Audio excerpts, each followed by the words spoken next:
Alors, je voudrais parler un peu du scénario de ma bande dessinée de Sprout, là, la prochaine bande dessinée, qui est L'étoile des Sprouts verts. Et oui, encore nos petits héros, Torta et Ricky, qui vont aller sur une étoile où il existe des Sprouts verts. N'est-ce pas extraordinaire? Alors, dans un premier temps, mon document est ouvert dans Word. Vous voyez complètement à gauche, là, il y a le volet de navigation qui montre ici, je vais prendre un outil de travail différent, là, plutôt la flèche, qui montre comment est divisé mon document. Et puis, l'autre côté ici, c'est la table des matières comme telle. On va la regarder un petit peu ensemble. La table des matières, elle a quand même page 3, page 4, page 5, page 6, 7, 8, 9, 10, 11, 12, 13, 14, tout le découpage est là. Enfin bref, 16 pages, mais c'est quand même un document de 182 pages. C'est pour ça que j'aime beaucoup, moi, en fait, scénariser, autant qu'écrire, autant que dessiner, plutôt. J'aime pratiquement plus écrire que dessiner. Je veux vous montrer encore ici, on va passer à travers la table des matières, là, qui est ici, le volet de navigation. Ça ici, tout ça, là. On va regarder ça ensemble. Donc, si j'ouvre le premier onglet, des pages intégrées, ce sont des pages que je vais mettre dans la bande dessinée, des pages explicatives, c'est qui sont les sprouts, quelle est leur morphologie, leur habitat, quel bâtiment ils vivent. Ça, c'est parce que le monde des sprouts il est assez complexe, il y a beaucoup de choses là-dedans. C'est des petits êtres extraordinaires, des monotrèmes qui vivent 222 ans, 222 jours, 22 minutes, 22 secondes, 22 centièmes, etc., etc., qui ont été découverts à Wabush. Le Sproutinchus anatinus orangeus a été découvert à Wabush. Enfin bref, il faut expliquer un peu avant de lire la BD quelles sont les métamorphoses qu'ils vivent, quels sont l'habitat dans lequel ils vivent, etc., etc. Sinon, les gens, les personnages de la BD aussi, je les explique au début. Bref, toutes ces pages explicatives-là sont faites pour faire en sorte que le lecteur et la lectrice comprennent un peu dans quel monde on est. Donc ça fait partie de la BD. J'ai des pages encadrées aussi. Page encadrée, c'est quoi? C'est que dans la bande dessinée, il y a des choses qu'il faut savoir, comme là, il va y avoir des tardigrades. Je vais expliquer un peu c'est quoi. Je vais expliquer un peu c'est quoi le jardin aquatérique. C'est un jardin là où, sur l'étoile, il y a des symboles mathématiques et des symboles ésotériques pour attirer un peu des grandes vérités de l'univers. Alors, très intéressant, ce jardin des Équatoriques-là. C'est un beau dessin, des belles esquisses. Mais bref, d'autres pages, des pages d'esquisses, ça, j'aime ça dans une BD. À la fin, tu mets toutes tes esquisses, un peu comme les bloopers, là. Puis des pages annexes au sujet de l'auteur, la préface, le lexique. J'aime bien toutes ces petites pages-là parce que ça met un peu de piquant, là, tu sais, c'est moins plain, c'est moins fade, ça donne de la couleur. Puis il y a des gens qui aiment différents trucs. Alors, il y en a qui vont aimer plus lire la biographie, puis d'autres plus lire la bande dessinée. Alors, le scénario maintenant. Voyez-vous, encore une fois, c'est très intéressant de voir qu'on a des scènes du... Hop, là, je l'ai mis dans le mauvais sens, cette flèche-là, elle va plutôt dans l'autre sens.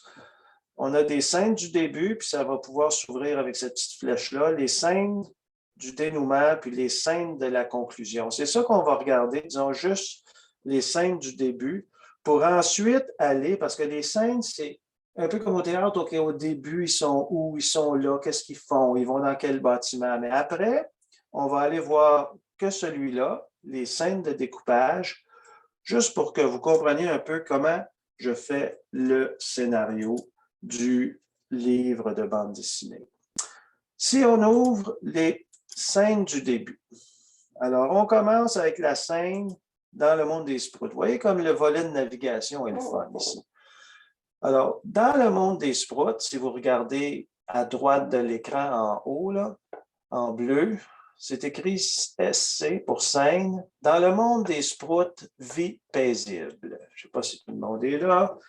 Allons chercher le petit curseur pour montrer de quoi on parle. Bon, encore dans le mauvais sens. Et mon Dieu, j'ai pas ça dans le monde des sprouts. Au début, la vie se déroule paisiblement au sein du monde des sprouts. N'est-ce pas extraordinaire?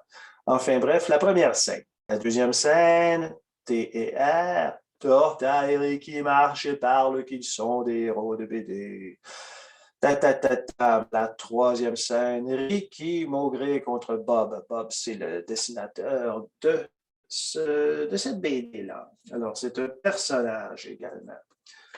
Alors, ça, ce sont ce qu'on peut dire là, les scènes que vous voyez ici dans le monde des sprouts, les paisibles. Torta et Ricky marchent et parlent qu'ils sont des héros de BD. Et Ricky Maugré contre Bob. Je ne passerai pas à travers toutes les autres, là, parce que c'est toutes des scènes. Puis à travers ça, ben, il y a des pages explicatives, puis des pages encadrées, etc., pour rendre la lecture plus intéressante. Bon, l'autre étape du scénario, c'est d'aller, là je vais fermer ici les scènes du début, et je vais aller dans le découpage. Clac. Le découpage final. Découpé par scène. Alors, si vous voyez ici la première, on va aller directement au découpage. Là, ça explique exactement qui dit quoi. Ce qui est assez quand même fastidieux à faire, mais qui est très intéressant selon moi. Dans le monde des sprouts, la case 1. Torta va dire, sais-tu ce que ça signifie faire la première case d'une BD, Ricky? Malheureusement, oui. C'est qu'on doit se préparer pour une nouvelle aventure. Puis la narration, là, ça c'est toujours le petit bloc en haut de chaque case. La vie se déroule paisiblement au sein des sprouts de la colonie du Mont Faucon. Retrouvons nos amis Torta et Ricky au sein de leur monde idyllique et écologique. En tout cas, la case 2, Torta, ne fais pas cette tronche-là, cette binette-là. C'est super de vivre des péripéties quand on est adulé par nos lecteurs. Super, tu dis? Puis la narration, là, la petite ligne qui va être en haut, là. Non, c'est un descriptif, ça, c'est pas de la narration. Il n'y a pas de narration. Ici, il y avait de la narration. Et on va finir avec la case 3, là, parce qu'on en a vu juste 3 dans les scènes tantôt, là, quand on était ici dans les scènes. Où étaient-elles les scènes? Scénario, c'était ici. On avait des scènes. La troisième case, Torta dit rien, Ricky. Pourquoi risquer sa vie quand on pourrait rester sagement à la maison et prendre un bain de la troisième main? Alors, c'est tout. C'est juste que je voulais vous montrer que faire un scénario, là, c'est quand même pas mal de boulot. Ce qui fait que je respecte énormément les gens qui font du cinéma, des cinéastes et des réalisateurs, parce que moi, j'ai une feuille blanche, un crayon, puis un papier Word, puis je n'ai pas besoin d'attendre après personne, mais quelqu'un qui fait du cinéma, là, oh là là là là. Alors, on revient à la table des matières. Je fais un clic droit, mettre à jour toute ma table et je vais terminer là-dessus en arrêtant l'enregistrement. Il y a 3 petits pitons verts. Il ne faut pas peser sur suspendre l'enregistrement, il faut faire arrêter et c'est tout. Ça vous donne une idée même du scénario qui est la partie la plus intéressante, le squelette même d'une œuvre. Et puis, comme le squelette est la base d'un personnage de BD. Alors, à bientôt. J'espère que vous allez vous procurer l'étoile des sprouts verts qui va être en vente. Probablement que quand vous allez écouter ça, il sera déjà en vente. À bientôt.